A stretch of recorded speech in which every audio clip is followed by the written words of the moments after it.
మీ అందరికి కూడా శుభ శుక్రవారపు శుభాలు, దైవ దీవెనలు తెలియజేస్తున్నాను. ప్రతి ఒక్కరికి, మీ కుటుంబాలకు ఈ శుభ శుక్రవారపు శుభాలు, దీవెనలు కలగాలని మనస్ఫూర్తిగా కోరుతూ, మరి ఏమాత్రం ఆలస్యం లేకుండా మనం దేవుని వాక్యంలోకి ముందుకు సాగుదాం. యెషయా గ్రంథం 53వ అధ్యాయము 3 నుండి 5 వచనాల వరకు. అతడు తృణీకరింపబడిన వాడాయను, మనుష్యుల వలన విసర్జింపబడిన వాడును, వ్యసనక్రాంతుడుగాను, వ్యాధిని అనుభవించిన వాడుగాను, మనుష్యులు చూడనల్లని వాడుగాను ఉండెను. అతడు తృణీకరింపబడిన వాడు గనుక మనమతనిని ఎన్నిక చేయకపోతిమి. నిశ్చయముగా అతడు మన రోగములను భరించెను, మన వ్యసనములను వహించెను. అయినను మొత్తబడిన వాడిగాను, దేవుని వలన బాధింపబడిన వానిగాను, శ్రమ నొందిన వానిగాను మనమతనిని ఎంచితిమి. మన అతిక్రమ క్రియలను బట్టి అతడు గాయపరచబడెను, మన దోషములను బట్టి నలగగొట్టబడెను. మన సమాధానార్థమైన శిక్ష అతని మీద పడెను, అతడు పొందిన దెబ్బల చేత మనకు స్వస్థత కలుగుచున్నది. ప్రభు మన వినికిడిలో ఈ మాటలను ఆశీర్వదించి బహుగా దీవించును గాక. దేవునికి స్తోత్రం. క్రీస్తునందు ప్రియమైన వారలారా, మరి యొక్క గుడ్ ఫ్రైడే రోజు our main topic and our main focus ఏంటి అని మనం ఆలోచిస్తే, the cross of Calvary and the suffering of Jesus Christ on the cross. యేసు శిలువ శ్రమని ధ్యానించేటువంటి ఒక ముఖ్యమైనటువంటి కార్యక్రమాన్ని మనం ఈరోజు చేస్తూ ఉన్నాం. ప్రియులారా, కొన్ని బుల్లెట్ పాయింట్స్ లాగా నేను కొన్ని విషయాలు మీ ముందు పెట్టి నేను ఆ సమయాన్ని ముగిస్తాను. సో యెషయా గ్రంథంలో ఏం రాయబడింది, సువార్తల్లో ఏం రాయబడింది, తర్వాత పత్రికల్లో ఏం రాయబడింది అనే దాని గురించి ఒక ఓవర్ వ్యూ మీకు చెప్పడానికి నేను ఇష్టపడుతున్నాను.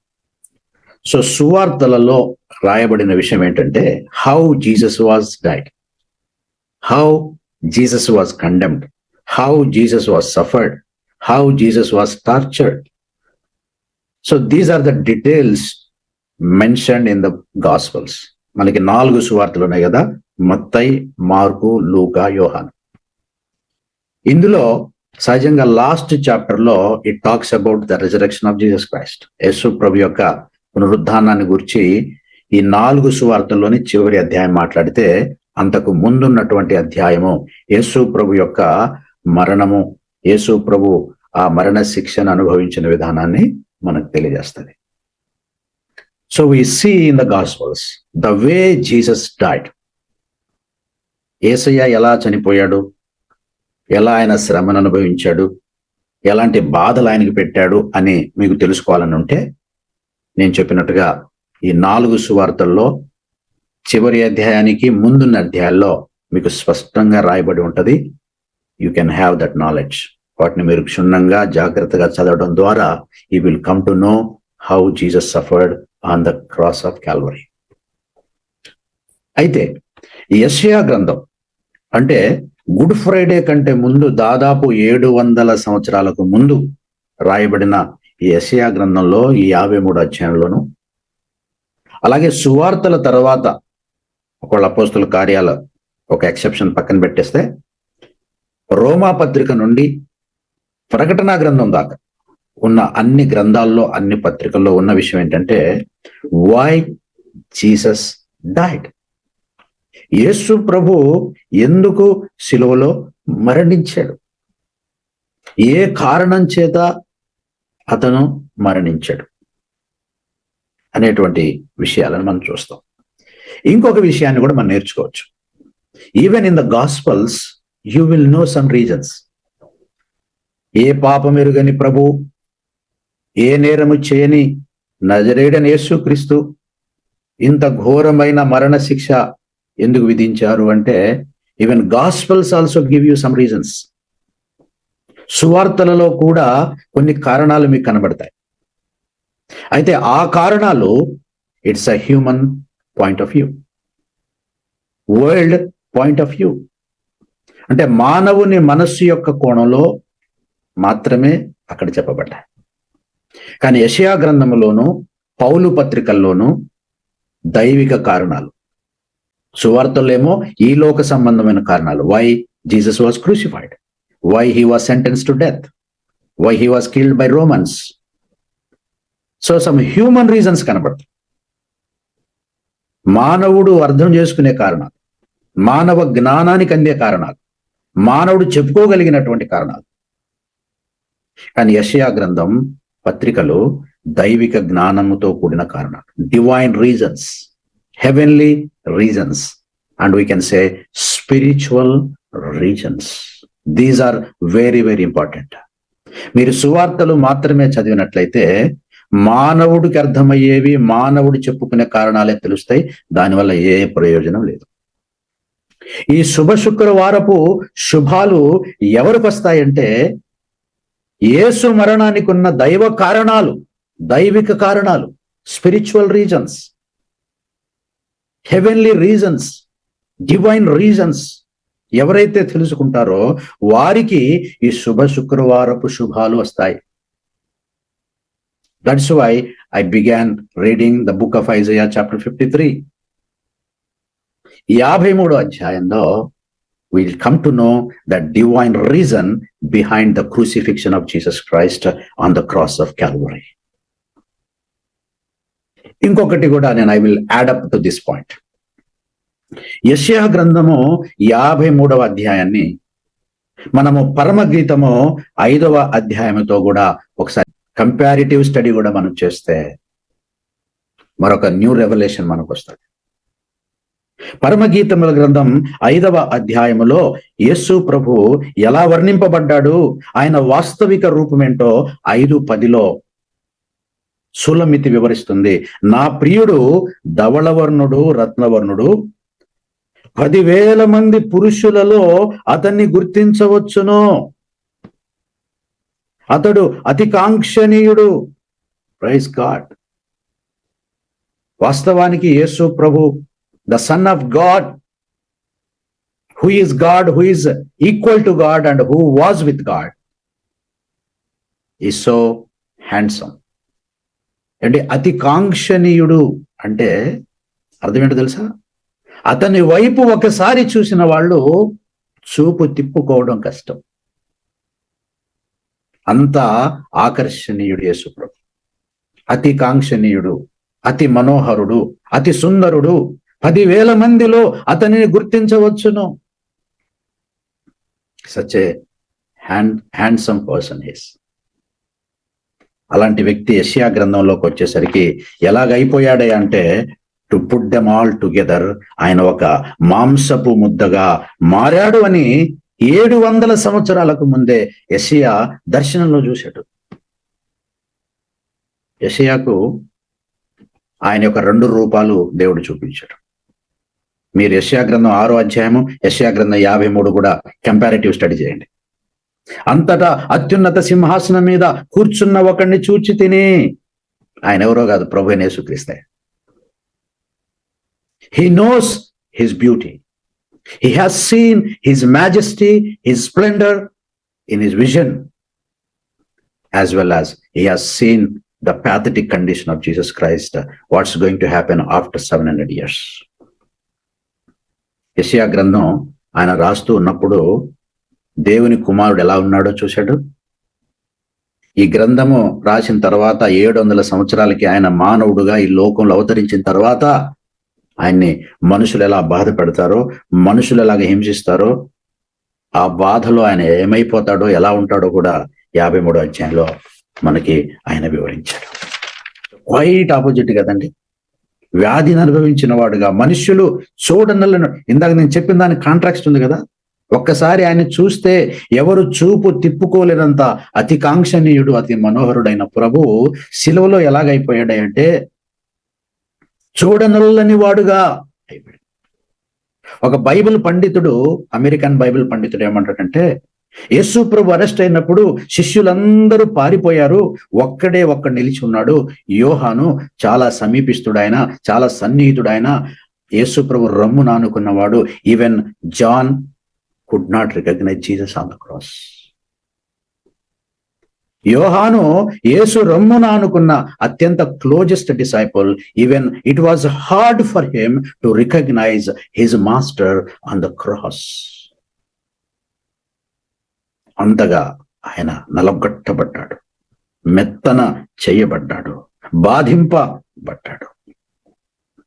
So we are given the divine reasons of cross. If you go through the epistles of Paul or Peter or any epistle in the New Testament, we are given the divine reasons before the cross of Calvary.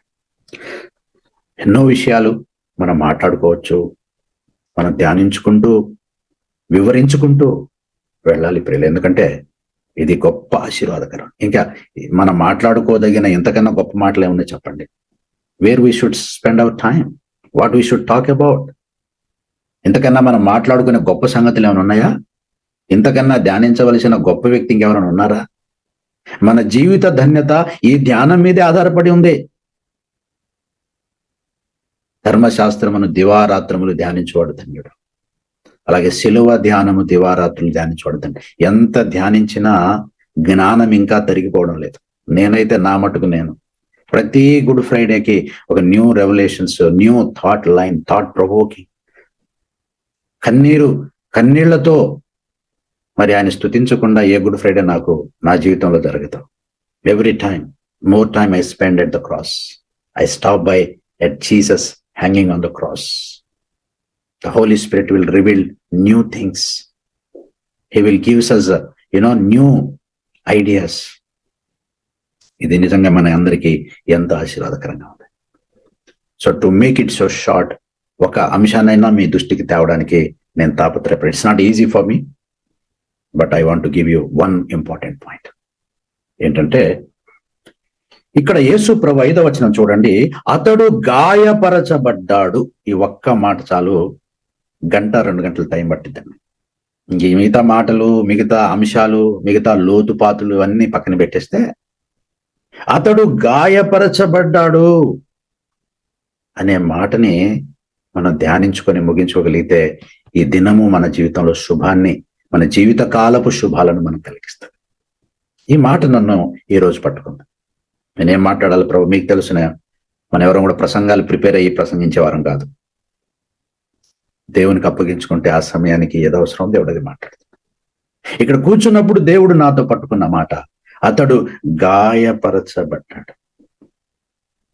So అంశంలోకి వెళ్ళకముందు ఇంకొక మాట దేవుడు గుర్తు చేశాడు, మీకు చెప్తాను. ఈ శిలువ ధ్యానం మనకి ఎందుకంత అవసరం అంటే, ప్రభు నాకు చెప్పిన మాట, ఈ శిలువ ధ్యానంలో, ఈ శ్రమల ధ్యానంలో నువ్వు ఎంత లోతుగా వెళతావో ఆయన ప్రేమ యొక్క లోతును నీవు తెలుసుకుంటావు.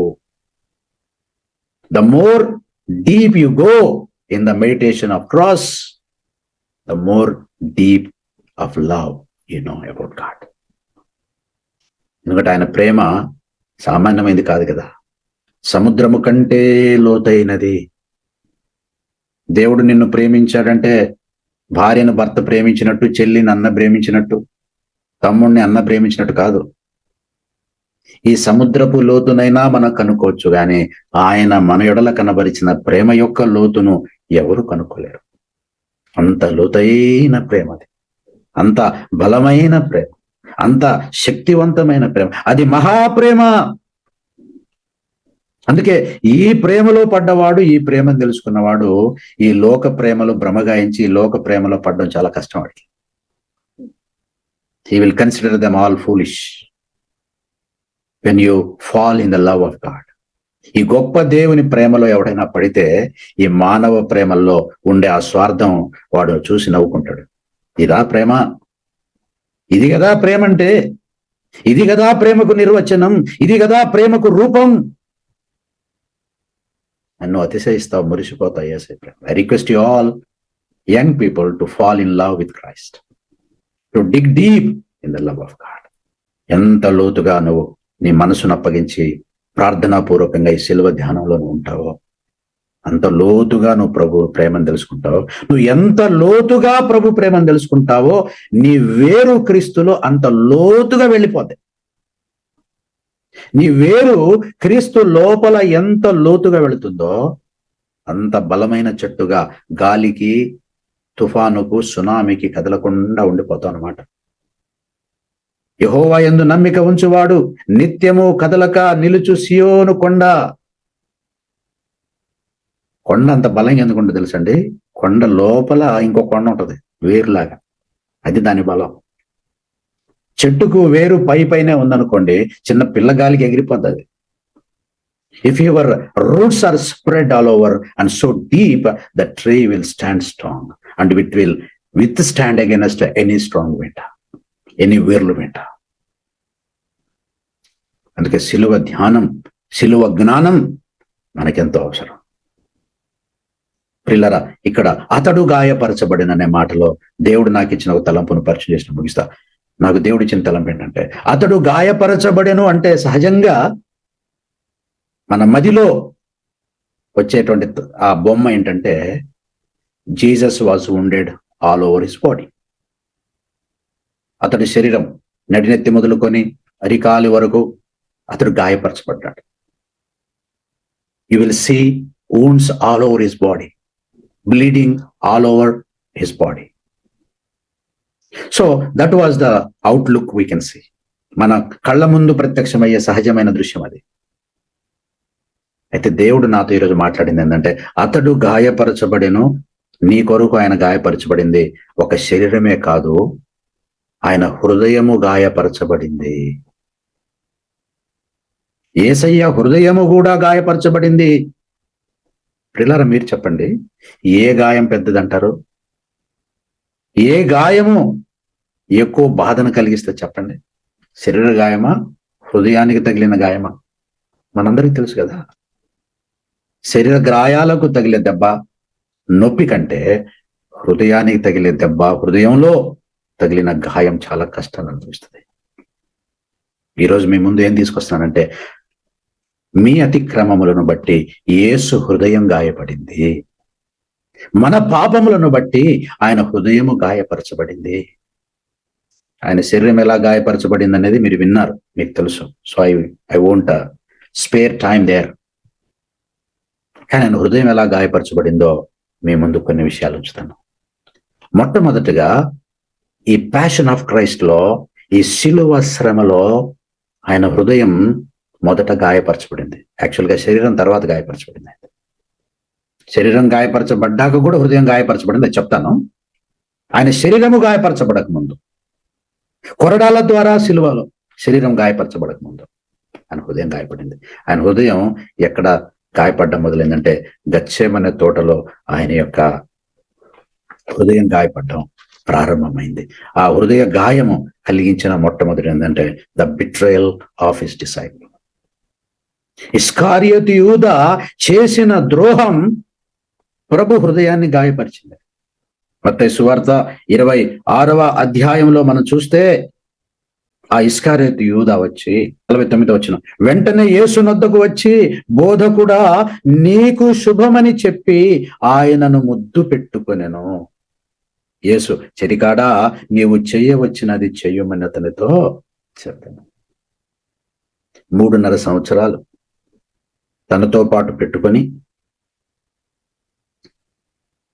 తన అధికారాన్ని ఇచ్చి, తన వరాలనిచ్చి, తన ప్రేమనిచ్చి, తాను తిన్నది తనకు కూడా పెడుతూ, తానున్న దగ్గర తన్ను కూడా ఉంచుకుంటూ, డబ్బు సంచి కూడా నమ్మకమైన వాడిగా ఆయనకి ఇచ్చి, వేరే శిష్యులకి ఎవరికి ఇవ్వని ఆధిక్యత ఆయనకి ఇచ్చి, ఇంత ప్రేమిస్తే, ఇంత చేరదీస్తే, ఇంత హక్కున చేర్చుకుంటే, వీడు ద్రోహం తలపెట్టాడు ప్రభుకి.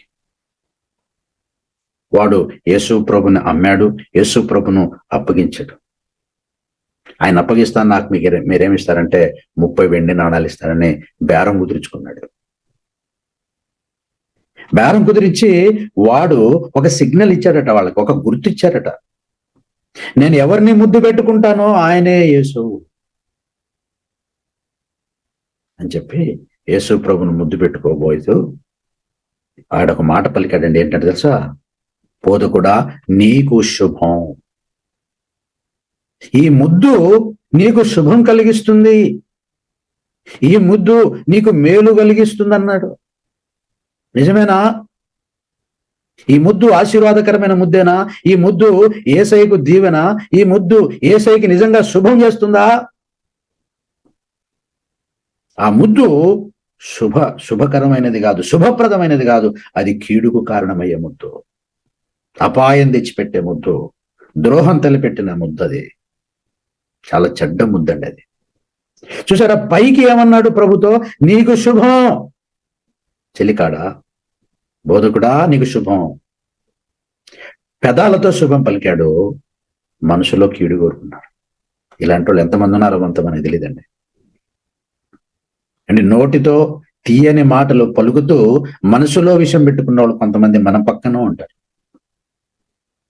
వాళ్ళెవరో మనకు తెలియదు, ప్రభుకే తెలుసు. తన శిష్యుని యొక్క ద్రోహానికి గురువు గారి హృదయం గాయపరచబడి ఉండదా? అరే, నీకు నేనేం తక్కువ చేశాను? నీకు మేలే చేశాను కానీ కీడు ఎప్పుడైనా చేశానా? నిన్ను ఘనపరిచాను కానీ ఎప్పుడైనా అవమానించానా? గురువు కోసము ప్రాణం పెట్టాల్సినటువంటి శిష్యుడు గురువు ప్రాణానికే ఎసరు పెట్టాడండి. So Jesus was hurt in his heart when he looked at the betrayal of his disciple. రెండవది, ఆయన హృదయం ఎక్కడ గాయపరచబడింది తెలుసా? ఇదే 26వ అధ్యాయము 75వ వచనం. కోడి కూయక మునుపు నీవు నన్ను ఎరుగవని ముమ్మారు చెప్పేదవని యేసు తనతో అనిన మాట పేతురు జ్ఞాపించాడు. The betrayal of his one more disciple. ఒక డిసైపుల్ ఏం చేశాడండి? మొత్తం బిట్రే చేశాడు, ద్రోహం చేశాడు. కానీ పేతురు, మనందరికీ తెలుసు, పేతురు స్పెషల్. చాలా సందర్భాల్లో మనకు పేతురు ముందుంటాడు. ప్రభువా, ఆ నీళ్ల మీద నడిచి వస్తున్నవాడు నీవే అయితే నన్ను కూడా నడవడానికి సహాయం చేయి, నాకు కూడా సెలవి తండ్రి రా అన్నాడు. అంతే. ఏ శిష్యుడు నడవలేదండి, పేతురు నడిచాడు నీళ్ల పైన. అన్ని అద్భుతాలు చేశాడు పేతురు కోసం. పేతురు, బరియోనా, ఈ రాయి మీద నా సంఘం కడతాను, పాతాళ ద్వారాలు దాని ఎదుట నిలవనిరు అని చెప్పాడు. ఇంత ప్రత్యేకతను కనబరిచాడు పేతురికి ప్రభు. కానీ నేనేం చేస్తున్నాడు తెలుసా? యేసు ప్రభు ఎవరో తెలీదు, ఆ పేరే నేను వినలేదు, ఆయన ముఖమే నాకు తెలీదు. ఆయన ఎంత చెప్పినా అక్కడ సైనికులు నమ్మకపోతే ఒట్టు పెట్టుకోవడం మొదలు పెట్టాడట, శపించుకోవడం మొదలు పెట్టాడట. నేను చెప్పేది అబద్ధమైతే నేను నాశనం అయిపోదును గాక, మా నాన్న నాశనం అయిపోను గాక, మా అమ్మ తోడు, నాన్న తోడు, నా తోడు, మా చెల్లి తోడు. ఆయన నేను అసలు ఎరగను. ఆయన పేరే వినలేదండి బాబు, మొదటిసారి మీరు చెప్తే వింటున్నాను.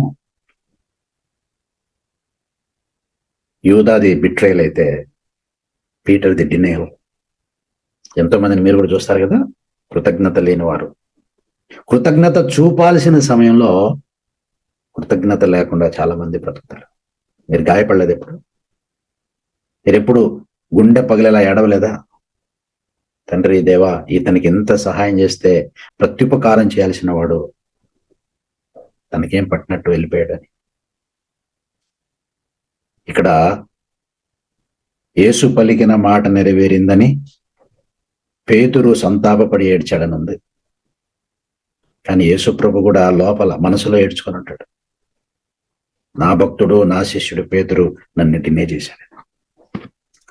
సో మీరు I'm presenting points to meditate more. Let me move on. చాలా పాయింట్లు ఉన్నాయి కాబట్టి నేను చెప్పుకుంటూ వెళ్ళిపోతా. మూడో విషయం నేనేం చెప్పదలుచుకున్నానంటే, యేసు ప్రభుని సిలువ వేయడం అనేది లాస్ట్ సీన్ అండి. అసలు అది ఆయన శ్రమకు ముగింపు పాయింట్. అది it's a end point of his suffering. కానీ సిలువకు ముందే, సిలువ వేయబడక ముందే, సిలువ కిందే యేసు ప్రభు ఎంతో హింసింపబడ్డాడు, ఎంతో బాధింపడ్డాడు. నెంబర్ 3 ఏంటంటే, యేసు ప్రభుని యూదా మత పెద్దలు ఆడుకున్నారు ఒక ఆట. ఆ సంసోను దొరికినప్పుడు ఆ ఫిలిస్తీన్లు ఏ రకంగా పండగ చేసుకున్నారో, దొరికాడు నజరేయుడైన యేసు అని వాళ్ళ మీద ఉన్న కోపము, కసి, కక్ష మొత్తం తీర్చుకున్నారండి.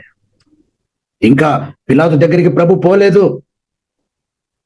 రోమా సైనికులకి ఇంకా అప్పగించబడలేదు. ఇది రాత్రి, తెల్లారిజా 3కు అరెస్ట్ అయ్యాడు యేసు ప్రభు. ఇంకా తెల్లారలేదు. తెల్లారితే పిలాతు ముందు ట్రయల్. పిలాతుకు ముందే ఆ రాత్రికి రాత్రే మళ్ళా మనకు దొరకడేమో, మన కోపం తీర్చుకునేది ఎలాగని చెప్పి ఏం చేస్తే తెలుసా వాళ్ళు? ఈ మత్తయి సువార్త 26వ అధ్యాయంలో 67, అప్పుడు వారు ఆయన ముఖం మీద ఉమ్మి వేసి, గమనించారా? ఒకసారి ఊహించండి ప్రియులారా, ప్రభు ముఖం మీద ఉమ్ము వేశారట. అంటే ఆయన్ని ఎంత అసహించుకున్నారంటే, ఎంత ద్వేషం అండి ఆయన అంటే. అసలు ఈ మాట చదవడానికే మనం చాలా బాధేస్తాం. అంటే ఉమ్మి అనేది ఎప్పుడు వేస్తాం, ఎవరి మీద వేస్తాం చూడండి. ఒక అందమైన బొమ్మ ఉందనుకోండి, ఉమ్మేస్తామా? దేన్ని మనం అసహించుకుంటామో దాని మీద ఉమ్మేస్తాం. వాళ్ళు యేసు ప్రభుని అసహించుకున్నారు. వీళ్ళు ఎవరయ్యా అంటే యూదులు. ఆయన తన స్వకీయుల యొద్దకు వచ్చాను, వీరి కోసం వచ్చాడు. వీళ్ళ కోసం రావాలని, వీళ్ళని దాదాపుగా ప్రియులారా క్రీస్తు పూర్వం 2000 సంవత్సరాలు అబ్రహాముతో ప్రారంభమైంది ఈ యూదా జాతి నిర్మాణం. ఏమంటే అవతల 2000 అనుకుంటే 2000 సంవత్సరాలుగా అబ్రహాము ద్వారా ఇసాకు, ఇసాకు ద్వారా యాకోబు, యాకోబు ద్వారా యూదా గోత్రకర్తలు, వారి ద్వారా ఇశ్రాయేలు జనాంగాన్ని ఏర్పాటు చేసి వారి యొద్దకు వస్తే, అంటే ఇది ఎలా ఉందంటే, ఇల్లు కట్టుకున్నాను, తీరా గృహ ప్రవేశం అప్పుడు నన్ను రానికుండా కొట్టేసి బయటకు పంపిస్తే ఎలా ఉంది, అలా ఉంది యేసు పరిస్థితి. ఆయన తన స్వకీయుల యొద్దకు వచ్చాడు, వారు ఆయన అంగీకరించలేదు, పైగా అవమానించారు, ఉమ్మేశారు. తర్వాత ఆయనని గుద్దారంట. పిడిగుద్దులండి, గుద్దారు యేసు. అంటే లైక్ బాక్సింగ్ దే ప్లేడ్. మన ఒక బంతితో ఆట ఆడుకున్నట్టు తమ స్వకీయులు, అబ్రహాము సంతానం, యాకోబు సంతానం, తమ మెస్సియాను, ఏ మెస్సియా వస్తాడు, ఏ మెస్సియా రావాలని 2000 సంవత్సరాలకు ఎదురు చూశారు. తీరా ఆ మెస్సియా వారి మధ్యకు వస్తే వారు ఘనపరచాల్సింది పోయి గుద్దారు. కొందరు ఆయనని అరచేతులతో కొట్టి, అంటే లెంపకాయ అనమాట, చంప మీద పటేల్మని కొట్టి, క్రీస్తు నిన్ను కొట్టిన వాడెవరో ప్రవచింపు. పేరు కూడా అన్నారు, క్రీస్తు అంటే మెస్సయా, నువ్వు మెస్సయా అని అనుకున్నావు కదా, నిన్ను కొట్టిన వాళ్ళు ఎవరో ప్రవచించు. నీకు అన్ని తెలుసుంట కదా, నువ్వు అన్ని చెప్పేస్తావంట కదా. ఇంకటితో అయిపోలే. ఇక్కడ గమనించారా మీరు? ముఖం మీద ఉమ్మడం అయిపోయింది, పిడిగుద్దులు గుద్దడం అయిపోయింది, చంపాలు పెళ్ళు అనేటట్టు కొట్టడం అయిపోయింది. తరువాత పిలాతు దగ్గరికి తీసుకొచ్చారు. 11వ వచనంలో యేసు అధిపతి ఎదుట నిలిచెను. ఈడొచ్చిన తర్వాత ఇంకొకటి మీకు వివరించాలి ఏంటంటే, ఈ పిలాతు ప్రాంగణం నుంచి, లేకపోతే కోర్టు హాల్ నుంచి యేసు ప్రభుని డైరెక్ట్ గా అప్పటికప్పుడు శిక్ష విధించి తీసుకెళ్ళాను. ఇక్కడ ఏం జరిగిందో నేను మీకు వివరిస్తాను. బైబిల్లో వచనాలను నేను చూపించలేను, బట్ మీకు తెలుసు, but I will put them in order. ఈ పిలాతు ఏం చేశాడంటే, యేసు ప్రభుని వదిలేయాలనుకున్నాడు, విడుదల చేయాలనుకున్నాడు. అయితే యూదులందరూ కక్ష కట్టి no no no no no. అప్పుడు ఆయన ఏమనుకున్నాడంటే, ఒకవేళ ఈయనను కొంత కొట్టి బాధ పెట్టి అప్పుడు వదిలేయాలా అని అడిగితే, అప్పుడు యేసు ప్రభు కొంచెం దీనంగా ఉంటాడు కదా, చూడడానికి కొంచెం జాలేస్తుంది కదా. ఇప్పుడు ఒక మనిషి తప్పు చేశాడు, మనకు బాగా కోపం వస్తుంది. వాడిని 4 దెబ్బలు కొట్టగానే వాడు అమ్మాయికి ఫేస్ పెడతాడు. ఆ అమ్మాయికి ఫేస్ చూడగానే కఠినంగా ఉన్న మనసు కరిగిపోతుంది. పిలాతు ఏం చేశాడంటే, యేసు ప్రభుని శిక్షించాడు, కొరడాలతో కొట్టించాడు, కొట్టించి మళ్ళీ తీసుకొచ్చాడు. ఇప్పుడైనా చెప్పండి అయ్యా బాబు, ఇప్పుడు చూడండి ఆయన్ని, చూడండి 19వ అధ్యాయము, యోహాను సువార్త 19వ అధ్యాయము 1వ వచనం, 19:1. అప్పుడు పిలాతు యేసును పట్టుకొని ఆయనను కొరడాలతో కొట్టించెను. ఎందుకో తెలుసా? కొరడాలతో కొట్టైనా వదిలేద్దామని కొట్టారు. తర్వాత ఇంకేం చేశారు? సైనికులు ముళ్లతో కిరీటమల్లి ఆయన తల మీద పెట్టారు. ఊదా రంగు వస్త్రం ఆయనకు తొడిగించి ఆయన ఎద్దకు వచ్చి యూదుల రాజా శుభమని చెప్పి ఆయన అరచేతులతో కొట్టిరి. ఇప్పుడు 5వ వచనం చూడండి. ఆ ముళ్ళ కిరీటమును ఊదా రంగు వస్త్రమును ధరించిన వాడై యేసు వెలుపలికి రాగా పిలాతు, ఇదిగో ఈ మనుష్యుడు. 6వ వచనంలో, ఆయన నాకు ఏ దోషం లేదయ్యా, కనబడలేదా బాబు, ఇప్పుడైనా చెప్పండి వదిలేండి అని. కోపంతో తీసుకొచ్చారు, మీ కోపం తీరేటట్టుగా కొట్టించాను. ఆ కొరడాలు ప్రియులారా మామూలు కొరడాలు కాదు, ఆ కొరడాలకి ముండ్ల కుండి లాంటిది ఉంటుంది, తేలుకుండే కుండిలాగా ఉంటుంది, ఒళ్ళంతా ఊడొచ్చేస్తుంది, శరీరం అంతా రక్తసిక్తం అయితే చెందుతుంది రక్తం. రోమా సైనికులకు అప్పగించాడు పిలాతు. భయంకరంగా కొట్టేశారు, తలపైన ముళ్ళ కిరీటం పెట్టేశారు, ఊదా రంగు డ్రెస్ వేసి. ఇప్పుడైనా మీ కోపం తగ్గిందా? ఇప్పుడైనా ఆయన చాలే వదిలేయమంటారా? ఎంతైనా ఆయన మా యూదుడు, మాతో కూడా సున్నతి పొందినవాడు, యోసేపు కుమారుడు, నజరేయుడు, గలిలీయుడు. చూస్తే పాపం బాధేస్తుంది. ఏందా రక్తం ఏంది తల నుంచి కారుతా ఉంది, ఒళ్ళంతా ఏంది ఎర్రగా ఉంది. నా కోపం తీరిందండి. పిలాతు గారు చాలు వదిలేనల్లా. Pilate he expected that response from Jews. కానీ వాళ్ళు ఏం చేశారు తెలుసా? మరి ఎక్కువగా కేకలేసి సిలువేమో సిలువేమో సిలువేమో. పిలాతు మైండ్ పోయింది. ఏం కాటినేరా బాబు మీ మనుషులు, ఎలాంటి మనుషులు రా మీరు, దేవుని ప్రజలు రా మీరు. ఆయన మీద అసూయతో తీసుకొచ్చారని నాకు తెలుసు. ఆయన ఏ దోషం చేయలేదు నాకు తెలుసు, ఏ నేరం చేయలేదు నాకు తెలుసు. నా ఎంక్వైరీలో తేలింది, క్లీన్ చిట్ ఆయనకి. కానీ ఆయన ఏం చేయలేక అప్పుడు ఆయనకి సిలువ వేయడానికి అప్పగించాడు. So the betrayal of Judas, denial of Peter and the mocking of his own people and beating by Romans soldier. దీనికంటే ముఖ్యమైనది 5వది ఇలా లూకా సువార్తలోనే రాయబడింది, ఎక్కడ రాయబడలేదు. 23వ అధ్యాయము 27వ వచనం లూకా సువార్త. గొప్ప జన సమూహమును ఆయనను గూర్చి రొమ్ము కొట్టుకొనుచు దుఃఖించుచున్న చాలా మంది స్త్రీలు ఆయన వెంబడించేది. రోమా సామ్రాజ్యంలో ఉన్న రూల్ ప్రకారము ఎవరైతే సిలువ శిక్షకు అర్హులయ్యారో, సెంటెన్స్ ఇవ్వబడిందో, వాళ్ళ సిలువ వాళ్లే మోసుకొని వెళ్ళాలి. ఎన్ని కార్లు తీసుకెళ్లి స్పాట్లకి ఇంకొకళ్ళు సిలువ మోసుకొని రావడం, ఈయనంతటి నడుచుకొని గొల్గతాకి వెళ్ళిపోద్ది, ఇంకొకళ్ళు ఆయన కోసం ఉండదు. ఎవడు సిలువ వాడే మోసుకొని పోవాలి. మరి యేసు ప్రభు చాలా బలమైన వ్యక్తి, మనకు తెలుసు. బలహీనుడు కాదు ఆయన. ఆయన దేవాలయంలోకి వెళ్తే బల్లలు ఇసిరేసాడు యేసు ప్రభు. ఇప్పుడు మన దగ్గర కొన్ని ప్లాస్టిక్ బల్లలు ఉన్నాయి, పిల్లలు కూడా ఎత్తేస్తారు. ఆ రోజుల్లో ప్లాస్టిక్ బల్లలు లేవు, చాలా బలమైన బల్లలు అవి. చూడండి, ఇప్పుడు కూడా చూడండి, కొన్ని పాత్రలలో ఉంటాయి కొన్ని వుడ్స్, చాలా స్ట్రాంగ్. యేసు ప్రభు ఒంటి చేత్తో ప్లాస్టిక్ టేబుల్ని ఎత్తి పడేసినట్టుగా పడేసి. Is so strong man. ఆయన సిలువ వేస్తే ఆ సిలువ కర్రలు నిలబడాలంటే ఆ వుడ్ ఎంత స్ట్రాంగ్ ఉండాలి. నిలువు కడ్డి అదే బరువు అనుకుంటే మళ్ళీ అడ్డకడ్డి. దాన్ని మోసుకొని యాంటోనియా ఫోర్ట్రెస్ అనే పిలాతు అధికార మందిరం నుండి గొల్గతా అనే ప్రాంతానికి దాదాపు 1.5 కిలోమీటర్ అని జియోగ్రఫికల్ సైంటిస్టులు చెప్తున్నారు. మోసుకుంటూ వెళ్ళాలి. పైగా ఎత్తులో ఉంటుంది, అది కొండ కదా అది. ఆ సిలువను మోయాలి. అప్పటికే ముండ్ల పోట్ల బాధతో తల నుండి రక్తం గారుతుంది, నరాలు ఆగుతున్నాయి. భయంకరమైన కొరడాలు, ఆ కొరడాలకి ఇనుప కొండ్లుంటాయి, ఒంటి నిండా గాయాలు, చెంపలు పగలగొట్టేట్టు ఆల్రెడీ పొద్దున్నారు, అరచేతులతో గుద్దున్నారు. సహజంగా యూదా ఇక రోమన్ సోల్జర్స్ ఏం చేస్తారంటే, ఎవరి సిలువ వాళ్లే మోయాలి. ఆ సిలువను మోసే ముందు సైనికులు ఇతని మీద మోపబడిన నేరం యూదుల రాజైన యేసు అనే ఒక సైన్ పట్టుకొని వెళ్తారనమాట.